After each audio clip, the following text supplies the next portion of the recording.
नमस्कार, आप देख रहे हैं बिहार हेडलाइंस और मैं हूं अचला श्रीवास्तव। आज हमारे साथ एक बेहद ही खास व्यक्तित्व इंटरव्यू सेशन में मौजूद हैं, जिन्हें एजुकेशन फील्ड में काफ़ी ज़्यादा एक्सपीरियंस है। इसके साथ ही वे A2Z देखो.com जैसे काफ़ी बड़े वेबसाइट और पोर्टल के मेंबर हैं और उन्हें काफ़ी सारे फील्ड्स की नॉलेज है। इस दौरान यानी कोरोना काल के दौरान हमारे कंट्री में काफ़ी सारी ऐसी चीज़ें हुई हैं जिसके कारण काफ़ी सारी इंडस्ट्रीज़ हैं जो कि ठप पड़ गई हैं और काफ़ी ज़्यादा प्रभावित हुई हैं। ऐसे केस में उन सारे ठप पड़ी इंडस्ट्रीज़ को या प्रभावित इंडस्ट्रीज़ को हम कैसे रिजुविनेट कर सकते हैं और कैसे उसको हम दोबारा से ग्रोथ ले आ सकते हैं, इस विषय में हम आज बातचीत करेंगे मिस्टर रोशन राज से। बहुत बहुत स्वागत है आपका सर। नमस्ते, शुक्रिया बिहार हेडलाइन में मुझे बुलाने के लिए। मैं A2Z देखो.com कैरियर मैटर के मेंबर मिस्टर रोशन राज जी। आपने जो बोला बहुत सही बोला।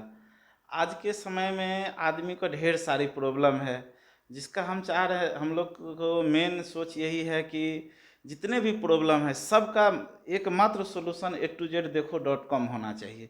जिसमें जैसे किसी बच्चे को रूम देखना है, कॉलेज देखना है, यूनिवर्सिटी देखना है, या तरह तरह की कोई गार्जियन है उसको कानून संबंधित राय चाहिए, या जो भी संबंधित मतलब कि कोई पेशेंट है उसको हॉस्पिटल डॉक्टर संबंधित राय चाहिए, सबका एकमात्र सोल्यूशन है A2Z देखो.com। हम आप लोग को यही बोलना चाहेंगे कि इस A2Z देखो.com के वेबसाइट पे जाएं और उसके फेसबुक पेज पे जाएं, और जो भी आपकी प्रॉब्लम हो वहाँ से आप लोग का सोल्यूशन 100% पक्का तय है। और भी ढेर सारी जो प्रॉब्लम है वो आप ऑफिस में आकर के डिस्कस कर सकते हैं। जो भी से मतलब की प्रॉब्लम है उसका सबका सोल्यूशन A2Z देखो.com है। बिल्कुल सर, बहुत-बहुत धन्यवाद आपका। A2Z देखो.com ये एक ऐसी पोर्टल है, एक ऐसी वेबसाइट है जहाँ पर आपकी सभी प्रॉब्लम्स का सॉल्यूशन आपको मिल जाएगा और इसी चीज़ के लिए हमारे साथ सर आज मौजूद हैं, आपके सारे प्रॉब्लम्स का सॉल्यूशन देने के लिए। तो सबसे पहले आपके द्वारा कई सारे ऐसे सवाल पूछे गए थे, जो कि हम आज सर के सामने रखेंगे। तो सर सबसे पहले तो आपसे ये सवाल है कि कोरोना महामारी जिस तरीके से अपने दूसरे फ़ेज़ में अभी चल रही है, तो आपको क्या लगता है कि इसका असर अभी एजुकेशन सिस्टम पर किस तरीके का पड़ रहा है? एजुकेशन सिस्टम पे तो बच्चे का बहुत सारा प्रॉब्लम मतलब कि क्रिएट हो रहा है।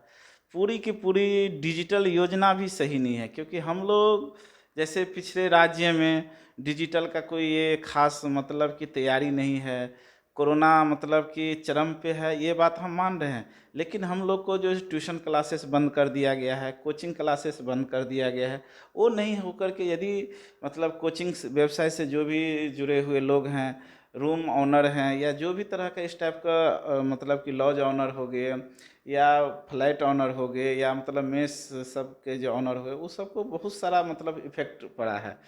और ये पूरी तरह से जो डिजिटलाइजेशन में हम लोग को जो जितने भी आदमी हैं बिहार के हो या कहीं तरह के बहुत सारे मतलब कि क्षेत्रीय आदमी हो, सभी को ये प्रॉब्लम का सामना करना पड़ रहा है। जब हम लोग जब इस मतलब चीज़ को मेंटेन कर रहे हैं, मतलब जो हम लोग को 2 मीटर सोशल मेंटेन कर रहे हैं, तो गवर्नमेंट को इस पर ध्यान देनी चाहिए कि ये सब प्रॉब्लम मतलब कि पिछड़े मतलब कि राज्य से हम लोग बिलोंग करते हैं, तो हम लोग को इस पे होना चाहिए और इस पे बहुत सारा काम करना चाहिए सरकार।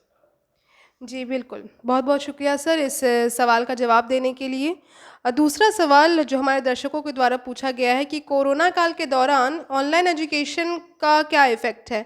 मतलब कि अभी तो बहुत सारे स्कूल्स जो हैं वो बंद हैं 11 तारीख तक और उस केस में अ, आगे क्या इसका सिचुएशन आपको लगता है होने वाला है कि 11 तारीख के बाद भी स्कूल्स बंद रहेंगे या फिर खुल जाएँगे? और इसके बाद ऑनलाइन जो क्लासेस चल रहे हैं, उसका क्या प्रभाव पड़ रहा है? देखिए, ऑनलाइन क्लास चल रही है, लेकिन 80% आदमी को ये समझ में ही नहीं आ रहा है कि ऑनलाइन क्लास को मतलब कि शेड्यूल कैसे किया जाए, एग्जीक्यूटिव कैसे किया जाए। क्योंकि हम लोग तो पहले ही बता चुके हैं आपको, मतलब कुछ मिनट पहले, कि ऑनलाइन से हम लोग बहुत ज़्यादा दूर हो चुके हैं। हम लोग को यहाँ बिहार में नेट का प्रॉब्लम है। कोई हम लोग महानगर दिल्ली महाराष्ट्र कोलकाता जैसे, बेंगलुरु जैसे शहर नहीं है जो कि चलो सभी टाइप का। यहाँ 80% आबादी जो बिहार की है वो गाँव में बसती है। जब गांव में बसती है तो फिर हम लोग को ऑनलाइन को एग्जीक्यूटिव कैसे किया जाए। इसीलिए सरकार को ध्यान देना चाहिए कि जो ऑफलाइन क्लासेज हो उसको कंटिन्यू किया जाए, दोबारा कोचिंग कॉलेज स्कूल को खोला जाए। जी, बिल्कुल सही सर। और जैसे कि आपने अभी एजुकेशन सिस्टम के बारे में हमें बताया, तो एक और सवाल जो है वो ज़हन में आ रहा है कि सरकार ने बच्चों को, स्टूडेंट्स को पढ़ने के लिए काफ़ी सारी योजनाएं बनाई हैं, और इसमें से एक योजना है स्टूडेंट क्रेडिट कार्ड योजना। तो A2Z देखो.com के ऊपर भी स्टूडेंट क्रेडिट कार्ड योजना के तहत कुछ इन्फॉर्मेशन है, तो उस पर ज़रा प्रकाश डालिएगा सर। A2Z देखो.com पे तो पहले ही मैडम बोले कि हम लोग जो एजुकेशन सिस्टम से जो भी रिलेटेड है, बिहार स्टूडेंट क्रेडिट कार्ड हो, काउंसलिंग संबंधित हो, एडमिशन संबंधित हो, मोटिवेशन संबंधित हो, ऑल चीज़ जो है सो सिर्फ एक प्लेटफार्म पे अवेलेबल है जिसका नाम है A2Z देखो.com। इस पे जो है सो बिहार सरकार की जो योजना आई उससे ये फायदा हुआ कि जो मतलब गरीब गुरबा कुचले हुए लोग थे, वो मतलब कि सिर्फ पैसे की संसाधन की कमी के कारण बच्चे बाहर नहीं जा पा रहे थे या अपना स्टेट में पढ़ नहीं पा रहे थे। अब इससे ये हो गया कि चलो कम से कम तो 4 लाख का सपोर्ट मिल रहा है हमें, जब थोड़ा मोड़ा जो देना रहेगा वो हम लोग घर से दे देंगे। तो सरकार की ये बहुत अच्छी पहल है। बट बहुत सारे कॉलेजेज ऐसे हैं, जैसे मतलब सरकार की ये योजना नए के A++ कॉलेजेज या नए के A ग्रेड पे चलती है, लेकिन बहुत सारे मतलब कॉलेज यूनिवर्सिटी है जो ग्रेडेड नहीं है, तो उसको भी सरकार से मतलब कि अनुरोध है कि इस कॉलेज को भी शामिल करें।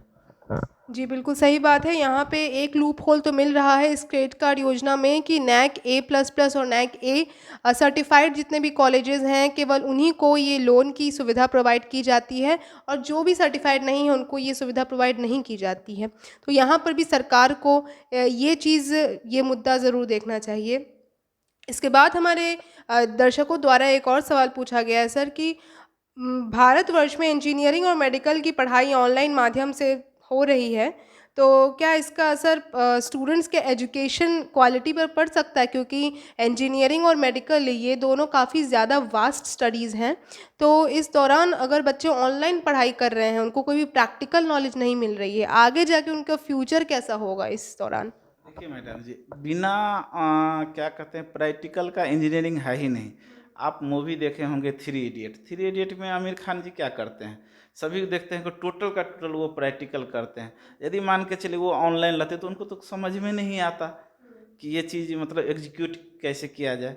तो इसीलिए मतलब कि सरकार को जो है सो इस पे ध्यान देना है। जब हम लोग सोशल मेंटेन कर रहे हैं तो फिर कॉलेज स्कूल को क्यों बंद किया जाए। यदि बंद होगा तो हम लोग को आने वाला समय में प्लेसमेंट में दिक्कत होगी। यदि प्रैक्टिकल नहीं किए रहेंगे तो